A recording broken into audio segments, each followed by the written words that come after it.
tous. J'ai failli faire. J'ai cru que j'allais prendre une tarte.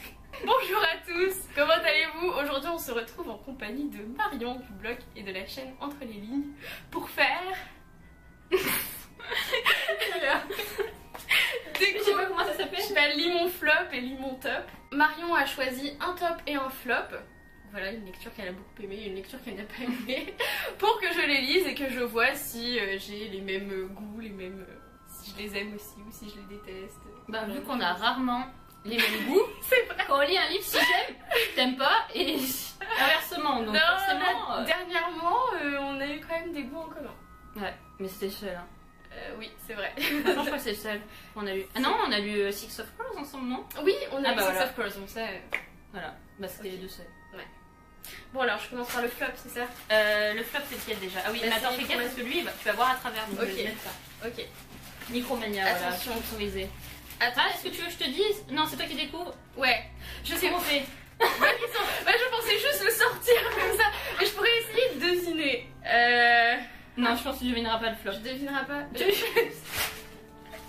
Je ne devinerai pas, d'accord. Bon.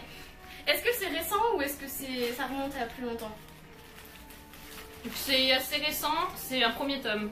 C'est un grand format, je suis en train de me toucher. Ok, je sais pas du tout ce que c'est. La couverture est belle. Oh, d'accord. Tu l'as pas lu, hein? Non, je l'ai J'avais pas un lu. doute, putain, j'ai J'ai regardé pas tout lu, ton livre alors. addict et tout. C'est nul. Hey. Et j'avais pas l'intention de le lire, mais maintenant... Et bah maintenant tu Bah, le lis. pourquoi pas? Comment s'échapper d'une ligne qui n'existe pas? Attention. Bon bah voilà, c'est le flop et je vais le lire. Je crois pas en avoir parlé sur ma chaîne. Je crois que je l'ai lu Non. avant d'avoir débuté Ouais. ma chaîne, il me semble. T'en as pas parlé? Non. En fait, c'est pas un vrai flop, comme je te l'ai dit tout à l'heure, Ouais. parce que je voulais pas te mettre un flop de la Moi par contre, j'ai pas hésité une seule Donc, du seconde. coup, je t'ai mis un flop parce qu'en fait, je m'attendais à tellement plus que j'ai D'accord, été ouais. déçue. Ok, Et que j'ai Ah, pas c'est lu une encore déception. le deuxième tome. ok, Et en fait, comme je suis pas sûre de les lire, tout ça, ok. tant qu'à faire, je te ramène. En plus, la couverture elle est jolie donc. Ouais, c'est vrai. Franchement, C'est au du- moins la couverture est belle quoi, C'est même du si bleu, j'aime j'aime pas. bien, ça ira bien dans ma bibliothèque. D'accord. Et du coup, tu sais de quoi ça parle? Enfin, t'en as déjà entendu parler, je pense. Ouais, bah, ouais. Ouais. Je sais pas, je crois que c'est l'histoire d'un gars qui est bloqué sur une île. Et voilà, ce genre de choses. Et je sais que le tome 2 ou 3, ça s'appelle La colère de Nil. Alors, ça, regarde pas. Je regarde pas, ok, je regarde pas, c'est bon. Chez Waterstones. Attention, c'est pas. C'est non, Alors, ça, c'est un coup de cœur. Oui. Bah, forcément, je suis con. Non, mais vas-y, continue. Un coup de cœur récent Mmh. que je te donne, hein, du coup. Parce que je vais me le racheter en VO Ok. aussi, tant qu'à D'accord. faire. Parce que la couverture en VO est... J'essaye de réfléchir. Donc, déjà, c'est un truc en Mais j'en ai pas parlé sur ma chaîne encore. Pas, tu peux pas savoir. Non, il faut que je devine vraiment. Donne-le-moi. Mais je vois pas à travers là. Ah. Ah oui, d'accord. Bah oui, effectivement, je l'ai vu sur Zodiac. Voilà, je le sur quand même. De Robina Russell. Je l'ai vu sur ton livre addict. Ouais. Et j'ai vu que tu lui avais mis genre 19. un truc Ouais, comme ça. moi j'ai grave aimé. Eh bah écoute. Bah, je sais pas de quoi ça parle. Pareil. C'est un space opéra, on appelle ça comme ça, tu vois, quand ça se passe dans l'espace. Oui, Ricard the Mark. Ouais. Là, je me suis dit, Ça pourrait fonctionner. 10 fois meilleur que Capes Mark. J'ai bien aimé Ricard the Mark. Donc, bon, mais si c'est 10 fois meilleur, alors j'ai encore mieux. Parce que moi j'ai bien aimé l'héroïne, elle est sympa. Ok. Après, il y a un petit truc qui peut ne pas te plaire, mais franchement, ce. Dès le début, il y a un truc, ça peut ne Non, pas je pense qu'il y a un Alors, truc, il y a peut-être moyen que ça bloque avec toi, mais c'est léger. Apparemment, c'est pire dans le deuxième tome, j'ai pas encore lu le deuxième tome. C'est mon résultat. J'ai Nil et Zodiac à lire. J'ai eu l'impression que j'allais te le renvoyer dans ta tête. Je l'ai Et vu donc, arriver. la suite, je pense que la suite de la vidéo, je leur donnerai mon avis sur les deux. Bah ouais. Ouais, c'est normal. Ok, bon bah je sais pas Bah comment ouais. on finit ça, alors au revoir. On se retrouve après, mais pas dans le même décor quoi. Et sans Marion. Voilà. Recoucou pour vous, ça ne fait que quelques secondes que je vous ai quitté, mais pour moi ça fait un mois, je crois. Oui, ça fait un mois. Et donc je dois venir vous dire de ce que j'ai pensé de Zodiac et de Nil. Donc c'est parti. Alors Zodiac, c'était le top de Marion. Zodiac, c'est le tome 1 d'une trilogie, je crois, de Romina Russell. Et c'est un space opéra, c'est l'histoire, et je ne me souviens déjà plus de ça. Voilà, je l'ai lu il y a 2 jours. C'est l'histoire de Roma, qui a une simple cancer, et tout d'un coup, elle a des espèces de présages. elle se dit que c'est pas normal et du coup elle rate son examen. Et le truc c'est que ce n'était pas seulement un présage, c'est-à-dire un truc faux qu'elle a vu, c'était vraiment une prémonition et les lunes qui sont autour de la planète du cancer détruisent les unes les autres et se rentrent dedans et s'explosent. Je ne sais pas comment dire ça, je perds mes mots, c'est un truc de dingue. Et donc elle est nommée gardienne intérimaire, elle n'a que 17 ans, elle ne sait pas du tout ce qu'elle fait et elle essaye d'avertir les autres que ce qui s'est passé sur sa planète du cancer qui a été orchestré par la 13e maison, puisque méfiez-vous du 13e signe, il y a les 12 signes, les 12 planètes, mais ils ont oublié, ils ont effacé de l'histoire le 13e signe qui est Ophiuchus, je crois.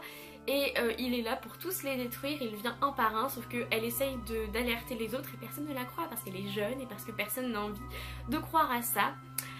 Ça n'a pas été forcément un top pour moi, mais c'était une bonne lecture, c'est-à-dire que j'ai bien envie de continuer la saga. J'ai pas mal aimé les personnages, le personnage de Roma était pas forcément mauvais, voilà, il était pas non plus extraordinaire, mais ça allait. J'ai pas mal aimé Hyson qui est le beau gosse, le bad boy, le gars le plus marrant de toute la saga. Je pense qu'il a été un petit peu créé pour qu'il plaise aux gens, tu vois, aux lecteurs. Et il y a un triangle amoureux qui m'a un petit peu dérangée, je crois que c'est de ça que Marion voulait parler. Je suis pas très triangle amoureux comme à peu près les 3/4 des personnes. C'était pas non plus énorme, voilà, donc ça va, ce sera sûrement pire dans le tome 2 et là j'ai un petit peu peur. Mais Zodiac était pas mal, même si les 100 premières pages, 100 pages, j'ai été perdue, donc c'est un petit peu j'étais un petit peu, voilà, je comprends pas, parce qu'en fait ils nous présentent pas, ils utilisent des mots qu'on comprend pas, il n'y a pas de lexique, il n'y a pas de glossaire, il n'y a rien. Donc j'étais complètement perdue, il faut que je l'avoue, et au fur et à mesure j'ai commencé à intégrer le truc, mais si je m'étais pas accrochée, en gros si j'avais pas dû faire cette vidéo, très clairement, en toute transparence avec vous, j'aurais abandonné le bouquin, parce que je me serais dit, c'est bon, tu m'expliques même pas ce que c'est, je vais pas continuer à lire ton bouquin quoi. Mais là je me suis un petit peu forcée et ça l'a fait. Ça se lit assez facilement, c'est assez intéressant, il y a une mythologie, un univers assez intéressant au niveau des planètes, des matriarches, des gardiens du signe. Du coup je pense que ça peut intéresser pas mal de monde. Et ça peut être une bonne introduction au space opéra. Et j'ai lu son flop qui est Nil de Lynn Matson. Comment s'échapper d'une île qui n'existe pas. Je dois avouer que pour moi il est au même niveau que Zodiac, c'est-à-dire que j'ai bien aimé. Vraiment. Je ne mettais aucune pression sur ce bouquin, je ne savais pas de quoi il parlait. Je croyais que Nil était un personnage. Désolée, je vous détrompe, Nil est une île, voilà. Et même si effectivement il y a des petites choses qui m'ont dérangée, genre la romance qui pour moi n'avait pas forcément lieu d'être, mais j'ai bien aimé l'univers, j'ai bien aimé Nil en fait, et j'ai bien aimé le principe du Nil qui t'enferme, qui te torture, qui joue avec toi. J'ai beaucoup aimé toute la logique, toute la cohérence qu'il y avait dans l'univers. Les personnages étaient pas dégueux, honnêtement. Par contre, j'ai juste un petit truc à dire et les gens vont dire Salomé tu pousses, et je vais dire oui mais je l'ai vu. Le début, le tout début, les premières phrases, slut shaming les gars, c'est-à-dire une fille qui porte une mini-jupe est une pute. Peu importe à quel point la mini-jupe est courte, la fille n'est pas nécessairement une pute. Voilà, je veux dire effectivement, malheureusement, l'image de la prostituée qu'on a c'est quelqu'un qui porte une mini-jupe très courte, auquel on voit presque les fesses. Mais écoutez, si les gens veulent porter une mini-jupe où on voit quasiment leurs fesses, s'ils sont fiers de leurs jambes, qu'ils veulent les montrer, eh ben c'est pas grave, parce que finalement en fait elle rapporte des mini-jupes qu'elle trouve qui font pute sur elle, mais elle va devoir porter des mini-jupes et des trucs à moitié topless et tout, des trucs avec des noix de coco machin sur l'île. Donc en fait pourquoi être gênée, je veux dire, j'arrive même plus à comprendre. Pour moi un corps est un corps, des jambes c'est des jambes. C'est pas la vie de tout le monde, je le sais, mais c'est quand même un petit point que j'avais envie d'aborder parce que le slut shaming un petit peu institutionnalisé. En plus, Lynn Matson ne fait pas de slut shaming à proprement parler, mais c'est tellement institutionnalisé, c'est-à-dire qu'une jupe trop courte, eh ben, il faut la rapporter au magasin parce que tu vas pas sortir comme ça. Et moi j'ai envie de dire, mais pourquoi tu veux pas sortir comme ça? Sors comme ça si tu veux. honnêtement on s'en fiche de comment les gens s'habillent, enfin la plupart des gens non malheureusement, mais ça devrait être comme ça, genre si tu veux te balader avec une combinaison panda, mais vas-y fais-le, avec une mini-jupe, vas-y fais-le, un homme avec des barésies, mais faites-le.